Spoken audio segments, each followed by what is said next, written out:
Happy Friday, everybody. Welcome to the Michael Cutler Hour. I am your host, Michael Cutler. It's April the 20th, 2018. Spring is supposedly here, but for those of us in New York City, maybe not so much. I hope all of you have had a great week. I hope things are going well in your world. And I thank you so much for joining me at the end of the week so we can play that inevitable game of catch-up with at least some of what's going on. We only have an hour. We can't cover everything that's going on, but I do thank you for joining me. Those of you who are familiar with me, familiar with who I am and what I am up to, the mischief that I've been creating. I'm a retired senior special agent of what used to be the Immigration and Naturalization Service, the INS, an agency that was sliced, diced, mutilated, and cut into little pieces and folded under the umbrella of the Department of Homeland Security, DHS. Of course, under the prior two administrations, I came to call DHS the Department of Homeland Surrender. And for good reason. The immigration crisis got far worse, far worse under both the alleged stewardship of George W. Bush and certainly under Barack Obama. Today, Donald Trump seems to be trying to do the right thing, but he's getting a lot of pushback, not surprisingly, from both sides of the aisle, not just the Democrats. And we're going to get into that in a bit. But let me begin also by telling you about some websites I very much want you to check out. First of all, my own personal website. Obviously, that's going to be my favorite website, Michael Cutler, C-U-T-L-E-R, michaelcutler.net. I also write for The Social Contract.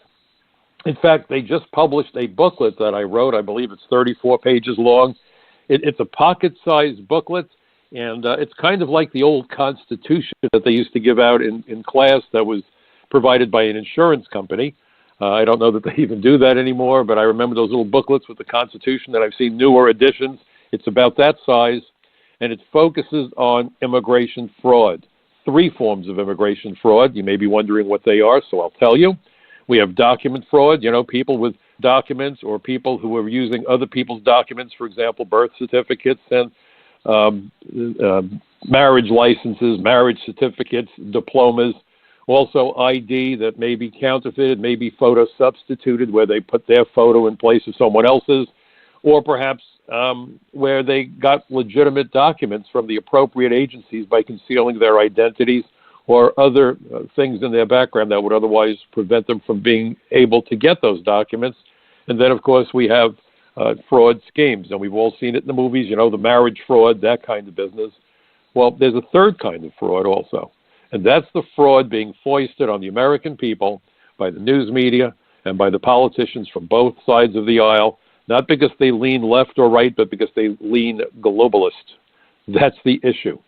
The whole point with Donald Trump's campaign was that it pushed the notion, what a quaint notion at that, of national sovereignty.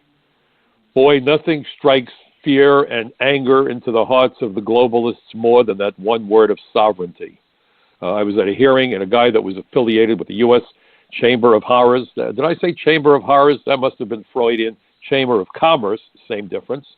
Told me that while I, Mike Cutler, I saw those borders of the United States as America's first and last line of defense, he saw those borders as an impediment to great wealth, his wealth and the wealth of his cronies. And he told me that I needed to stop talking about border security because if they would only stop the nonsense, as he called it, he could make lots more money. Probably right. And after all, the funeral homes need more business. The globalists are far more concerned with head counts on airplanes and in sports arenas and theaters than they are with body counts in the morgue. And that's exactly what I told him, and I'll spare you some of the other stuff that I told him. The lunacy is that if you read the 9/11 Commission report, and again, those of you familiar with me know that I provided testimony to the 9/11 Commission, first and foremost, 9/11 was made possible only by multiple failures of the immigration system. Just stop and think about it. If the 9/11 Commission had a focal point where if they could fix it, 9/11 wouldn't have happened. It was the way the terrorists entered the United States and were able to hide in plain sight. In the jargon of the Commission, the embedding process. They used 364 false names, these 19 terrorists. 364 false names or variations of false names to conceal their identities and to conceal their movements. And you have cities around the country, including New York City, the city that gets the lion's share of the counterterrorism money, because we are the number one target, well, we give out municipal ID to hundreds of thousands of aliens who are not undocumented. I heard Governor Cuomo thumping the podium and thumping his chest saying, I am undocumented, come and deport me, come and get me, I am undocumented. Folks, that word doesn't even exist. Undocumented is an artifice, I consider myself, to be blunt about this, being politically correct. My understanding of political correctness is that you don't use language that's insulting or humiliating or denigrating about other human beings. I agree totally with that. All decent people should agree with that. This is not about political correctness, folks. It's about Orwellian. Human beings think in words. If you alter words, you alter the thought process. Thought control through language control. That's why censorship is so dangerous. That's why the Founding Fathers established the First Amendment as the amendment of free speech. Why in the world do you think the people on those college campuses are preventing anybody with a different viewpoint to speak? Because they're afraid that if they have to confront the truth, they, the anarchists, the communists, the totalitarians, their version of the story won't stand up to the truth, to the light of day. So the trick for them is to shut down debate, so you only get one choice, their choice, because they can't win the debates and they know it. That's why you're seeing this attack on the First Amendment. Shut down debate, you shut down discussion, you shut down free speech, you shut down free thought. And that is something that goes 180 degrees in opposition to their totalitarian goals. Don't ever mistake political correctness for Orwellian newspeak. That is what we are being inundated with in the mainstream media, by the politicians, by the globalists. There's a lot of money involved here, trillions and trillions and trillions of dollars, and they don't care about the body count. Dead bodies on the path to totalitarianism in their world are speed bumps. Speed bumps. So when I hear people talk about left versus right, I have to laugh. I sometimes see comments to my articles on Front Page Magazine. Oh, it's the commies. They're at it again. Folks, it's both sides of the aisle. It's the globalists. Of course the communists are at it again. They're totalitarians. Communism isn't just an economic system. It's a political system. It's a totalitarian system where the government owns the methods of production and controls the economy. And we can go through a whole list, but we're not going to have that lesson in political science today. But please understand what the objective is. It's to shut down debate. Don't deceive yourself.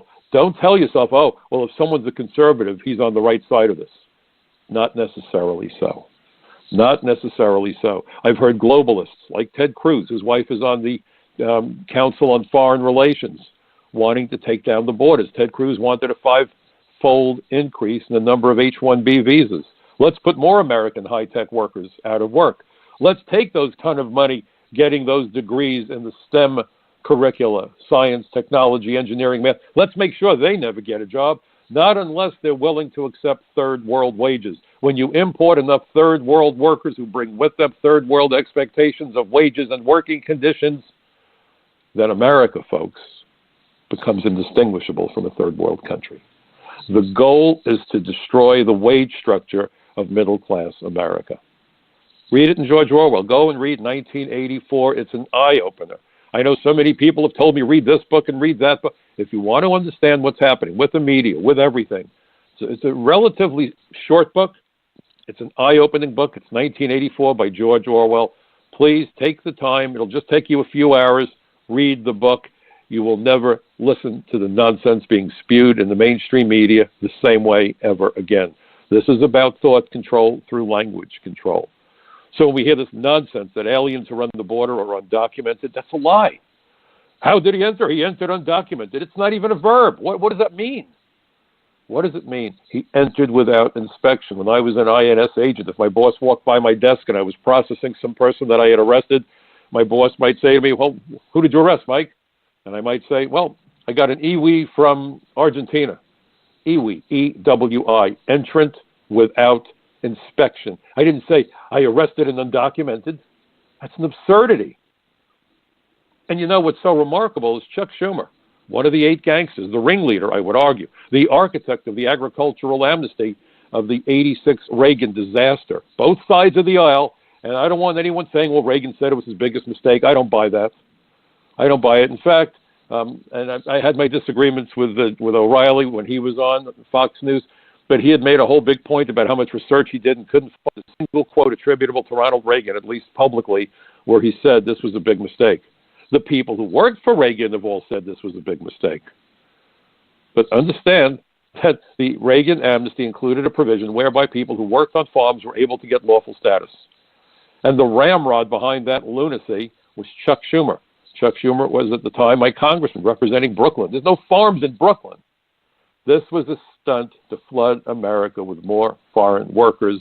And we can go down the whole list about what this was all about. But it's the same Schumer who says that when someone comes across that border illegally, basically trespassing, let's use that word. That's a real word. That describes what we're talking about. When someone trespasses on America, Schumer said, well, that person now has earned a place of citizenship. Never mind, we give out 1 million naturalization certificates. We naturalize roughly 1 million new citizens every year. People who enter the country illegally deserve citizenship. There's a provision in the Immigration Act that says you must possess good moral character to become a citizen. Not enough that you've never been arrested or convicted. You must possess good moral character. How in the world do you demonstrate good moral character when the first breath of air you took while standing on American soil represented a time when you were here illegally from day one, or you came on a visa and violated the visa? That's not good moral character, okay? But the same Chuck Schumer says that when people trespass on critical infrastructure or national landmarks, we need a federal law to make that a 5-year felony to stop people from doing it, to deter people from trespassing, put them in jail for 5 years. And if you go to Schumer's website, it's right up there. He even talked about a 16-year-old kid who had climbed the tower of the World Trade Center that was under construction to be built at ground zero, about how dangerous this was. So I presume that Schumer would have taken that 16-year-old kid and put him in jail for up to 5 years. Of course, if he's an illegal alien coming across the border, we call him a dreamer, and then he would say, let's give him citizenship. This blows my mind, especially when you look at the 9/11 Commission report that said that border security is basically national security, that national security depends on our ability to keep terrorists and others out of the country who would do us harm. But in the twisted world of Chuck Schumer, not so much. And what happened when Donald Trump said, let's build that wall on the border? Guess who didn't back it? The Republicans. Do you really think the Republicans want border security? And please don't tell me about the neocons or this or that. As a group, the Republicans are opposed to border security because their friends at the U.S. Chamber of Commerce want an unlimited supply of cheap foreign labor, an unlimited supply of foreign students, and an unlimited supply of foreign tourists. And the Republicans are happy to accommodate them, as are the Democrats, because most politicians take money from the same organization. You have organizations that give money to two candidates running for the same office, not because they support the ideology of the candidate, but because they want to make certain that no matter who wins the election, they win the election. So when I see this nonsense, well, it's the left, it's the right. Yes, the left is worse than the right. I will agree. The Democrats are worse, but only marginally worse. Why in the world do you think we barely have any ICE agents for the entire country? Do you think it's an accident?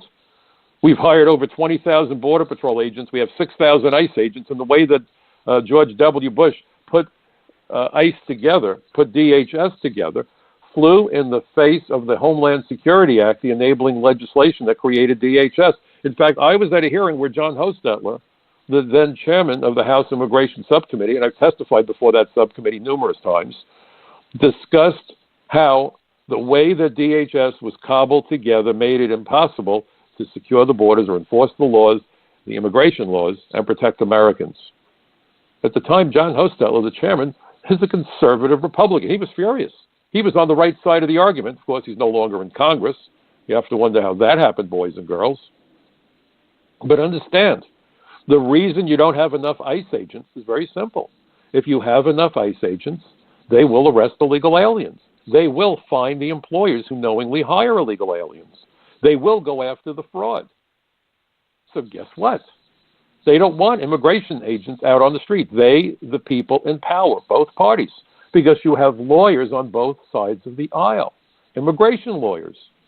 Immigration lawyers, when they see illegal aliens swarming the border, they smile, they applaud, they cheer, they do cartwheels if they're capable, or looking at the physical shape of some of these wrecks, I doubt they ever did cartwheels. But those illegal aliens swarming the border have another name. And the name isn't undocumented. Nope.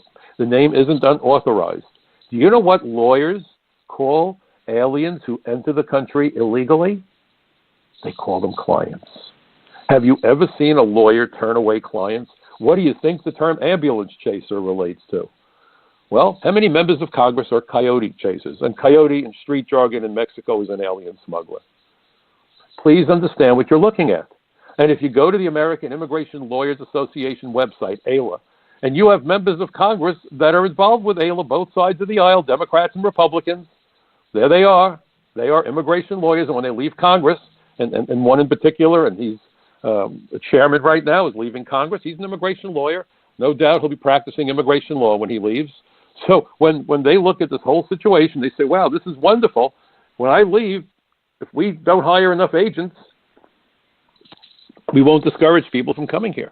Because if people get arrested frequently, lots of aliens are deterred. They say, oh, I'm not going to come. When Trump talked tough, the numbers of illegals coming across the border dropped precipitously. And as soon as Trump started to talk about the dreamers, and we're going to help the dreamers, boom, the numbers shot back up to where they were. The illegal aliens, the smugglers, all these folks all over the world are paying attention. They're listening carefully. Their lives hang in the balance. When I was a new agent, we had a former New York City cop. We used to call him the Jewish redneck, Jack Stern. Great guy. He'd been a Marine during the Second World War. He was a New York City police officer, and then he became an immigration agent. And he took us new guys way back when under his wing back in the 70s. And I'll never forget one of the things Jack said to me. He said, Mike, never forget something. When a guy with a badge is chasing a bad guy, the guy with the badge is running for a paycheck, the bad guy is running for his life. Whether I arrest that guy or I didn't arrest that guy, I was going to go home, have dinner at home, sleep in my own bed that night. Not necessarily the case for the guy I was chasing. So please understand that illegal aliens and aspiring illegal aliens pay close attention to the words they hear from the politicians. And the words we get from both sides of the aisle, this is the fake argument, this is the nonsense. Well, we can't arrest 11 million, probably about 40 million. But don't say that, you'll scare the Americans. So keep saying 11 million. It's like a clown car. No matter how many come in, it's always 11 million somehow. Somehow. We can't arrest them all, so we may as well make them legal. And then the Republicans say, we're going to be tough. We're going to hold the line. We're going to give them permission to work, but they're not getting citizenship from us. And the Democrats yell at the Republicans, and they say, oh, you nasty people, how dare you? These people need to be citizens. Well, of course, the Democrats want them to be citizens because they want them to vote for them, and the Republicans don't want them to be citizens because they don't want these new people voting for the Democrats. But truth be known, I suspect they're just like wrestling when I watched it as a kid. You know, we thought these guys were killing each other. They went out and had dinner afterwards. They sprayed ketchup on each other. But to me, as a 9-year-old, it looked like blood. The politicians have the American public swindled into believing that this is about whether or not we give them citizenship. It's not what it's about. It has nothing whatsoever to do with citizenship. Please understand that. It's about being able to enter the United States and move freely across our border with that green card, get a job, and so forth. That's the embedding tactic. Yes, citizenship is a home run. But very few of the 9/11 hijackers even tried to become citizens. The Tsarnaev brothers, yes, they applied for citizenship. One of them was a citizen. We can go down the list. Citizenship is absolutely the platinum ring. But a green card is the gold ring. And that's all they want is the gold ring. Or even permission just to be here and work for the average illegal alien. The average illegal who comes here doesn't come here necessarily looking for citizenship. The average illegal who comes here wants to work and send money home. That's it. Very simple. That's all he or she wants. Work and send money home. The Democrats and the Republicans are offering it. So now the distraction, should we make them citizens? No, we're not going to make them citizens. Yes, we are going to make them citizens. And meanwhile, everybody's forgetting something. They're here, they're working, they're displacing Americans, and they're sending hundreds of, or 100 billion or more out of our economy to their families back home. Their mission was accomplished And the politicians from both parties have Americans bamboozled into joining this idiotic debate. Citizenship or no citizenship? Give me a break. I remember during one campaign, one of the politicians stood up at one of these town hall meetings over at Fox News, and he said, "I'm tough on immigration. I will put those undocumented at the end of the line." And everybody stood up and started screaming and cheering. You would have thought that they were all been given new Ferraris, the end of the line. And then afterwards, they went around, the pollster did, with the microphone, and he's got these purple and green and orange lines on the chart. It looks so official, looks like a cardiogram. Meanwhile, I'm having a stroke watching his idiotic lines go up and down and down and up. And he says, "Well, what did you like about what the candidate said?" He said he's putting them at the back of the line where they belong, and I'm all for it. I'll vote for him. He's going to put them at the back of the line. Back of what line? For ice cream? For pizza? Back of what line? People seize on this word. It's a Rorschach using words instead of ink. Put them on the back of the line. Yeah, we're tough. And what are they going to do while they're on the back of the line? Well, they're going to work in the United States. Maybe they'll have permission to bring their wives and kids here or their husbands and kids here. And they're going to get to send money home. But they're on the back of the line. Back of the line for what? Citizenship? They don't want citizenship. Do you understand the swindle? And it's kind of upsetting to watch adult Americans acting like a bunch of children being given ice cream. Back of the line, back of the line. That's the war chant, you see. Put them on the back of the line. No citizenship for them. No ice cream for them. They don't want citizenship, folks. They just want to be able to work, not have to look over their shoulder. And by not hiring enough immigration agents, they're not looking over their shoulder. I spoke to a counsel from the Democrat side of the party, of the argument. And he said to me, if you want to get legislation passed in Washington, you have to compromise. That begins by not hiring immigration agents. I said, why? Oh, are you kidding? Do you think anybody from either party wants to see agents running around arresting people? Go after the employers. Find the employers. Well, of course, the Democrat says that because it sounds good. It sounds like, they're getting tough with labor. Both sides of the aisle have an understanding. No matter what happens, don't hire immigration agents. Whatever happens, don't deport the aliens. Whatever happens, talk about how impossible it is to enforce the law, how the only choice we have is to give people that come here illegally lawful status. And what you're doing is rolling out the red carpet for desperate people from around the world who have now been told that if they come here, there will be no effort made to send them home. See, if you send them home, all the risks they took, all the money they spent goes out the window. It's like taking a long, long, long drive, and you get to the mall and you find out that the mall is closed. Why did you buy the gas and pay the tolls and drive for 5 hours? Why didn't I call up and see if the mall was open before I came all the way out here in the snowstorm? See? So we're telling the potential illegals, the aspiring illegal aliens from all over the world, that if you come to America, our politicians are convinced that there's just too many of these folks to do anything about it. So we'll just have to figure out some way of giving them permission to work. Why do you think so many people fled across our borders? Because both parties are having a debate, and when the aspiring illegal aliens hear the two possibilities, and it comes down to whether or not they're going to get citizenship, why wouldn't they come here? Why wouldn't they come here? And you only hear this BS where immigration is concerned. I can assure you, think about this. There are many more people who have driver's licenses and cell phones than there are illegal aliens in the United States. So obviously, going after people who text while driving is a much more difficult task than arresting illegal aliens, right? There's so many more people. So you turn around and what do you say? You say that that you turn around and you say, look, there's no way of there's just absolutely no way. Forgive me for that, folks. I don't know why this is doing this. Okay, so there's just no way of dealing with those numbers of people with driver's license. That was a strange thing to have a phone call on my other line while I'm having this program going. Forgive me. Sometimes things happen we have no control over in our lives. So here is the problem that we're actually facing. Please understand it. The problem we face is that it's not that there are too many illegal aliens to do anything about it. It's that the politicians lack the will to do anything about it. When texting is concerned and driving, what do they tell you? If we catch you, you're losing your license. We're taking your car. We're going to fine you. Maybe we're going to put you in jail. Same thing with drunk driving. That's what they do. No one says, gee whiz, there's just too many people with driver's licenses and cell phones. We just can't deal with it. We have no choice. We just have to give up. No one says we're going to give up. Many more people file tax returns than apply for immigration status in the United States. Have you ever heard the IRS say, oh, there's just too many of those damn applications, those tax returns coming in. We can't do anything about people that lie and cheat and swindle. No. What they do is generally a week or two before tax day, they round up a bunch of tax cheats. They call in the newspaper people, and they show these people all handcuffed together being dragged into court doing the infamous perp walk. Why? To tell people, if you try to cheat on us, we're going to find you.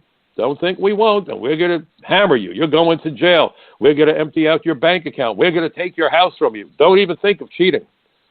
Where immigration's concerned, what do we hear? There's just too many people. We can't deal with all these people. Do you understand that this is something that I call immigration failure by design? And both parties are in on it. Both parties. Now, you have individual politicians who are trying to stand up to it, and they're getting hammered over the head. And one of them today is our president. Understand what's going on. So don't be deceived with this notion of who's conservative, who's liberal, who's left, who's right. It's irrelevant. Where does the individual candidate stand on the issue of immigration? And this is the most critical issue because it impacts virtually every other challenge and threat that we face. It impacts national security. It impacts public safety. It impacts education. It impacts healthcare. It impacts wages and working conditions and critical infrastructure. It impacts everything. Even impacts inflation. When too many people are chasing too few resources, whether it's water, whether it's gasoline, whatever, prices go up. So it causes inflation on the average consumer. Now, the good news for the corporation is you flood America with lots of workers. Just by supply and demand, you drive down wages. And then add to that people who are so desperate and so accustomed to lousy wages and lousy working conditions that becomes the new norm. There is an army of kitchen workers in New York City who are here illegally. And guess what? Guess who benefits by New York being a sanctuary city? The owners of the restaurants that hire the illegal aliens to work in the kitchens. That's who's being shielded. Guess who's also being shielded? Human traffickers. You want to make a case against human traffickers? Arrest aliens who are smuggled into the country and get them to cooperate, give them permission to remain here. I did this for a living for 30 years, folks. And you can go after the human traffickers. But if ICE agents don't have access to the smuggled aliens, they'll never know who the smugglers were. And I have to believe that the mayors of sanctuary cities are happy with that, because the restaurant owners are thrilled to death that they only have to pay people a couple of dollars under those conditions in the kitchen. When I was a kid, I worked in the kitchen of a restaurant, as did most of my friends. That's how we made our first jobs, our first couple of honest dollars, went on the path to mainstream economic America. Today, kids have a hell of a time trying to make an honest buck if the jobs that used to be the jobs that we took during summers or weekends or whatever are now being taken by illegal aliens.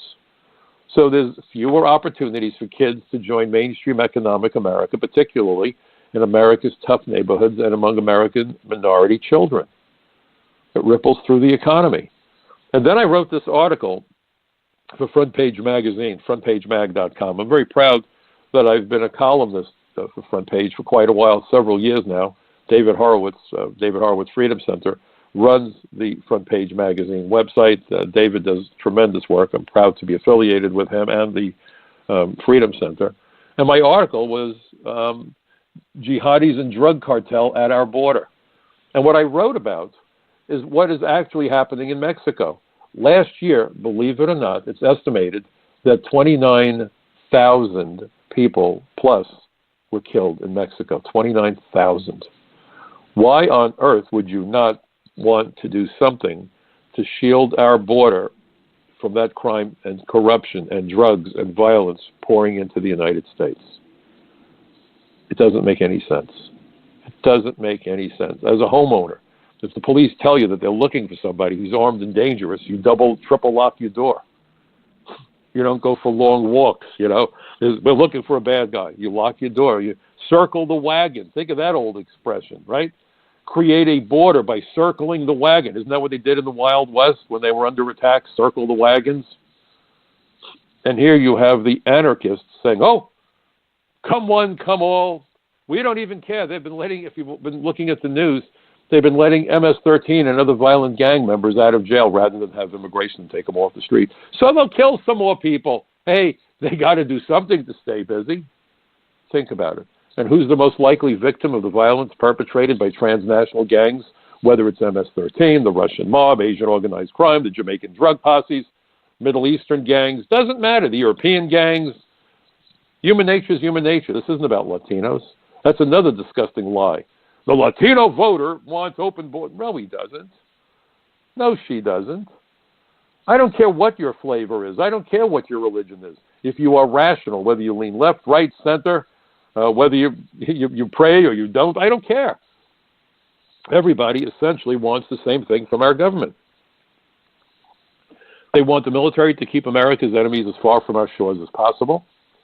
They want the police to keep the streets safe, the schools to educate our children, and they want to know that anybody willing to work hard and study hard and benefit maybe from a little bit of good luck thrown in for good measure, that any American, irrespective of what I call the superficial factors, race, religion, ethnicity, gender, any American can write the next success story.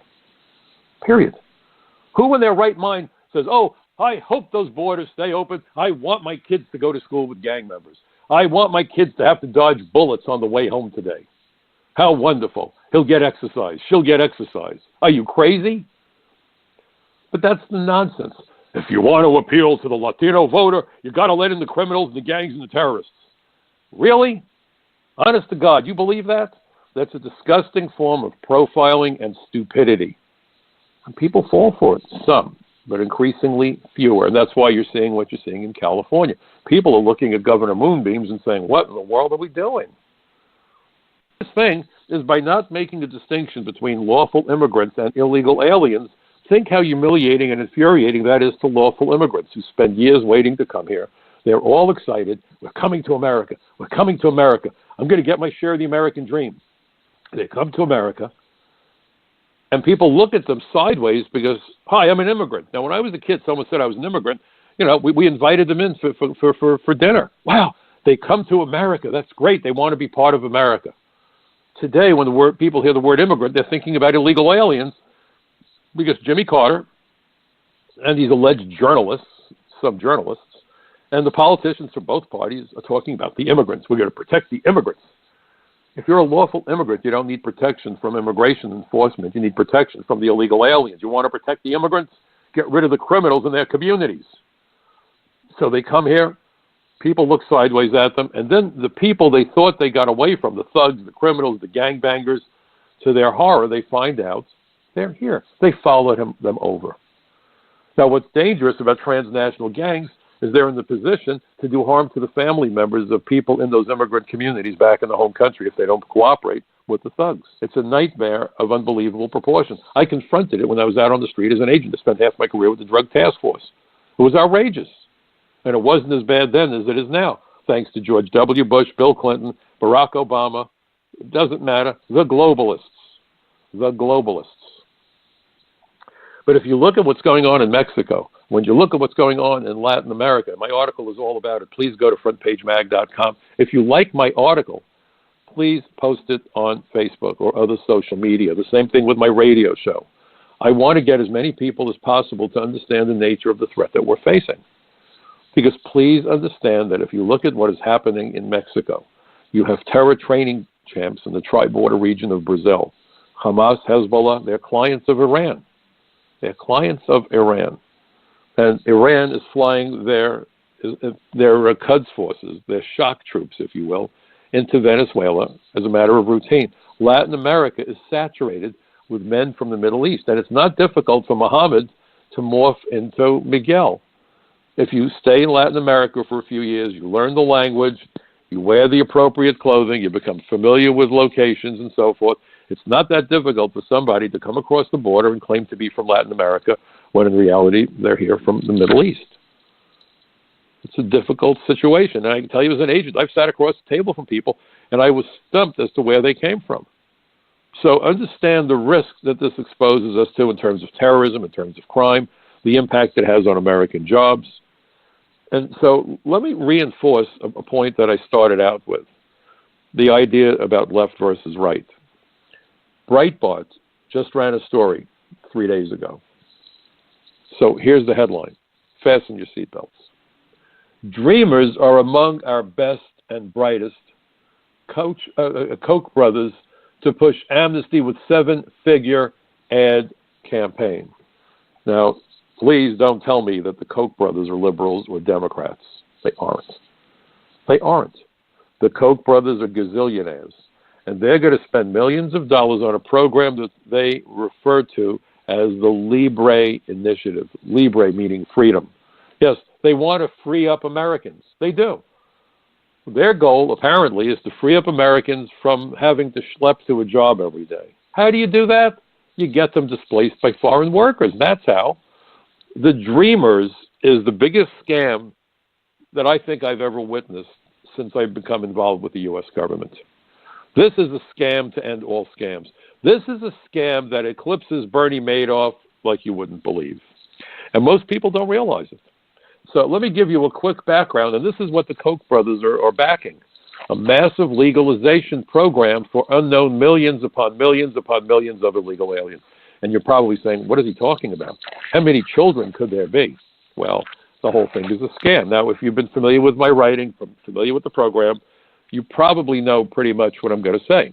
So bear with me. I hate to be repetitious because I know that there are more people listening today who aren't familiar. So let's lay this out. The Reagan amnesty fired up everyone's expectation around the world that sooner or later it would happen again. The first effort was comprehensive immigration reform.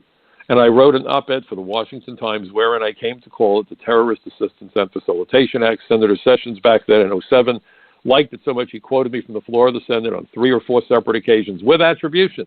And I had testified before 3 hearings in the House and 1 in the United States Senate about comprehensive immigration reform. So we're going to take people who came into the country illegally and give them lawful status provided they entered by a certain date and they could prove this, and they could prove that. The proof is nonsense. There are so many people that there are no interviews, no field investigations. This is an open invitation, a red carpet invitation to fraud. You know, when you get on an airplane, if you are the first class platinum super duper gold with oak leaf clusters, use the red carpet. For you other idiots, wait till we close that thing, and it's almost a comedy routine if you've flown, right? The red carpet. You get on the same airplane, but, you know, the people that are gold plus, and they have all these, you go on the red carpet. This is the red carpet for fraud. Why? No interviews, no field investigations, too many people. What most people don't know, and I was an adjudications officer for years, so I know how that job works. If you're told, clear up the backlog, and everyone loves to hear that, be honest, especially conservatives, we're going to make government productive, clear up the backlog, make those bums work. I know, I've heard it. Okay. The easiest way to clear up the backlog, approve the application. You can do an approval in 15, 20 minutes. You get out that approval stamp and you work it to death. Sooner or later, you need a retread because, boom, you approve it and nobody complains. You approve it and everybody smiles. You approve it and nobody files a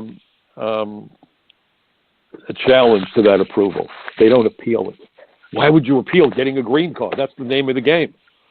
So they're going to approve them, and the line moves quickly. Now, if you don't approve it, now you have to figure that that alien is going to get a lawyer. They're going to file an appeal. They're going to drag this into court. God help us all. So to deny an application, you're probably going to need an investigation done. Lots of luck finding an agent. There aren't any. Remember what I told you. No agents. Lots of luck. You're whistling in the dark. Then they've got to write a report. That takes time. Then you have to write a formal denial incorporating the information in the report. And then you take the whole package to the attorneys. They're going to have to defend this. That takes days. It could take weeks. Meanwhile, the applications are coming in like a snowstorm.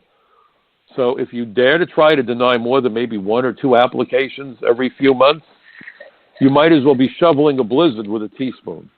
Your goal is get rid of the paper, get rid of the snow. We don't care where you put the snow, just get rid of it. We don't care what you get rid of those applications, approve them. Immigration fraud, let's go back to it again.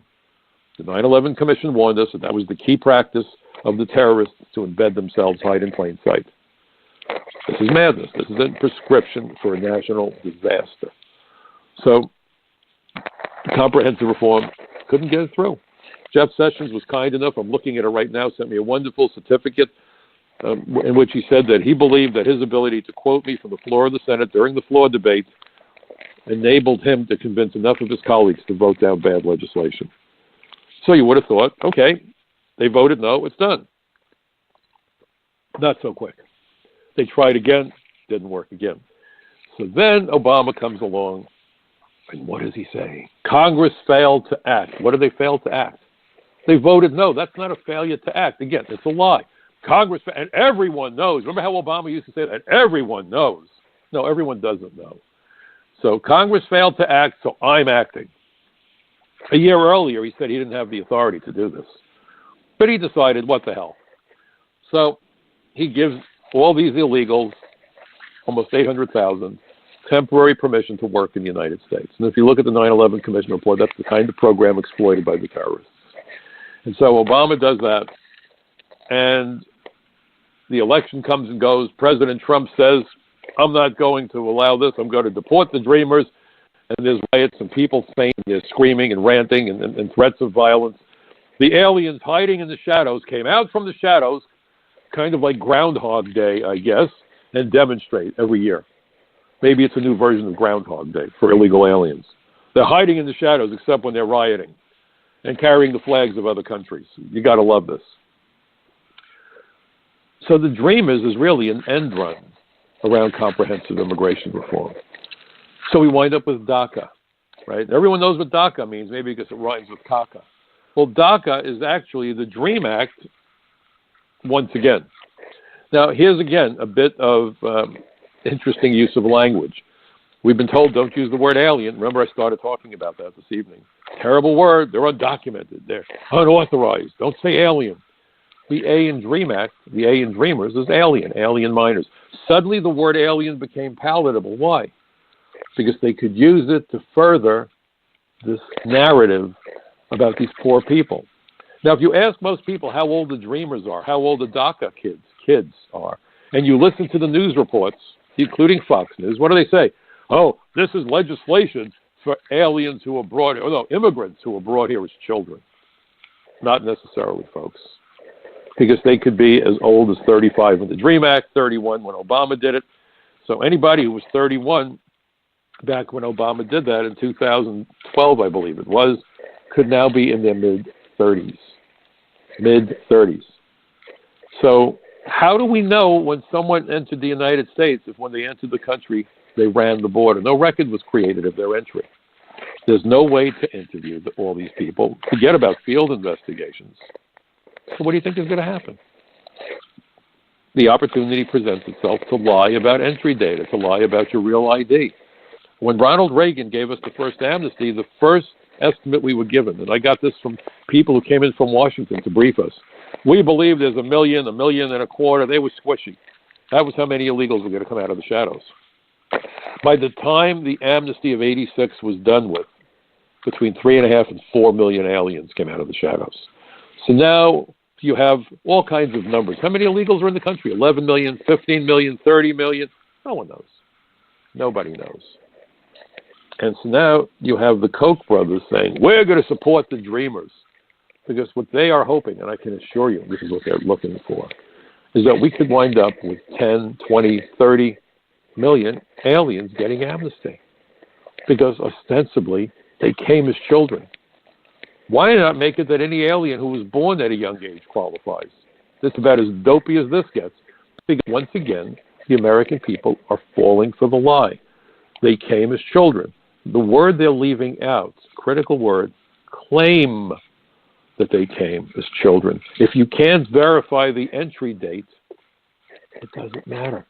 It's like, if you ever watch the movies or read anything about the speakeasies and Prohibition, you knock on some basement bar door, bang, bang, bang, bang. You had a secret knock. You had to knock 3 times, 5 times, whatever. And the guy would open up a little slot. Charlie Jones sent me. And they'd open the door and let you in. Well, that's what immigration has turned into. Because if they do this, and again, the news reporting there's pressure on both sides of the aisle, a bipartisan screwing is about to be undertaken. That's what this is. When they talk about bipartisan, hold your belt. We're talking now about giving all these people lawful status without being able to verify when they came here. The magic word isn't Charlie sent me. It's I came when I was 15. I came when I was 13. And you give the appropriate year so it matches your date, take out the calculator, figure out what you, and you make that claim. And that's what they're pushing for. And the U.S. Chamber of Commerce standing shoulder to shoulder with the Koch brothers, just like Soros. Everyone talks about Soros. Well, Soros wants this to happen too. So believe it or not, the Koch brothers and Soros want exactly the same thing. Opposite ends of the political scale, folks, left and right. Both sides want a massive amnesty program to flood America with God knows how many millions of aliens, some of whom aren't even here yet, I can assure you, but will happily lie about it once they come by sneaking across the Canadian border, the Mexican border, stowing away on a ship so there's no record of their entry, and they can claim they came here 25 years ago when they came here 25 hours ago. But no one ever talks about it. And watch the news.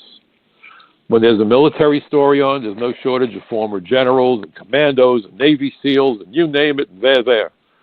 Story about the space program, no shortage of former astronauts and astrophysicists and scientists. Story about cancer. Well, we got the biologists and the doctors and the oncologists and the DNA they're amazing, the geneticists, they're all there.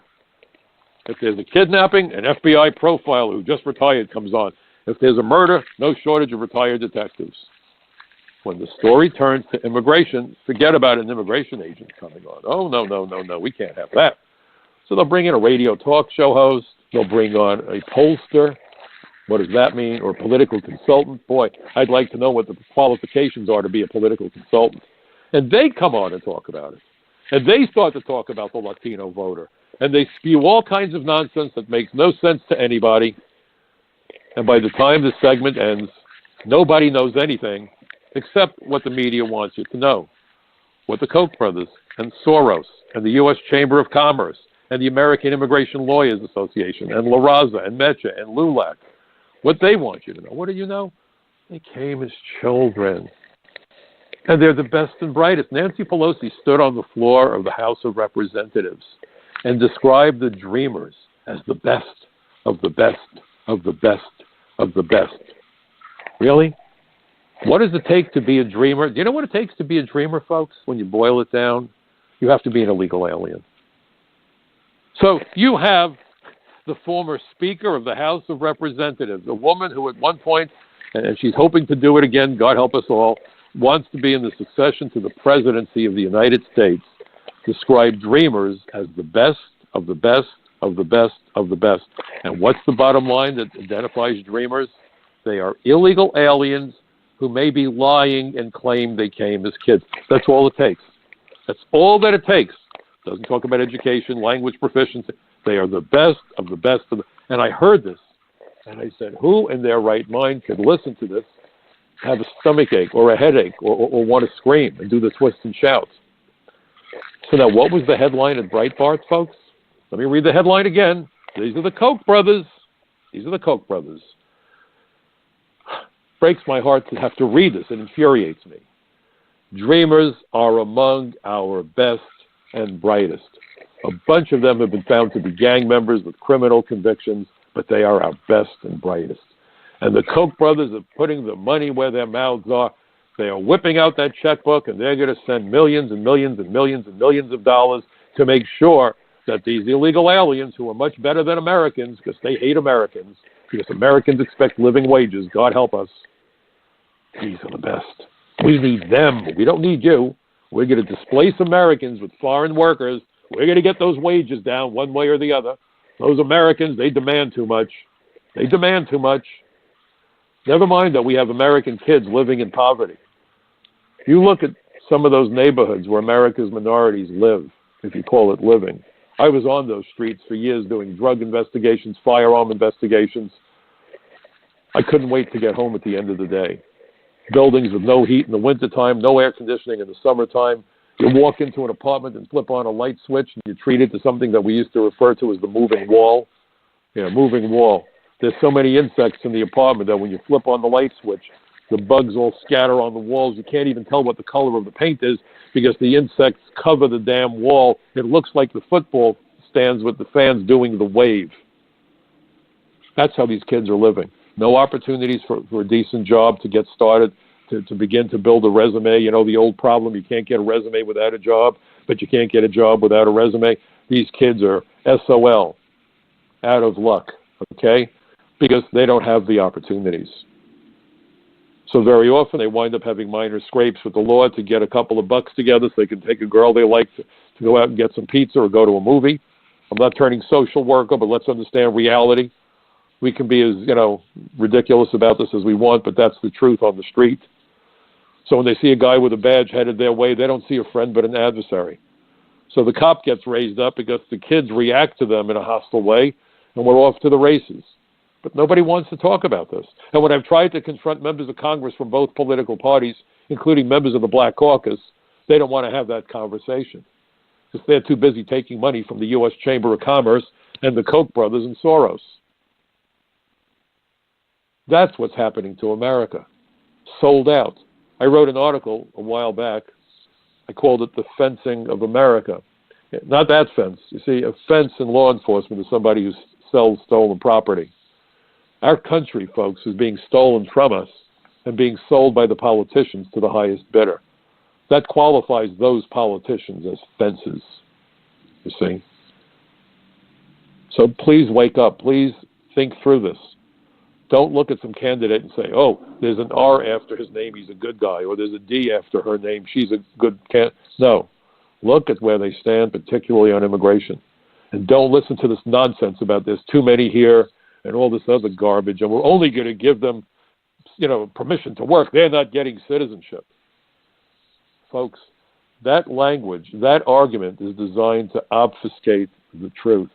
That argument is designed to confound understanding of the issue. Everyone has become distracted, being promised that the illegals are going to be put at the end of the line, but no one ever asks the line to what? The line to what? We need to wake up, folks, and that's why I do this program.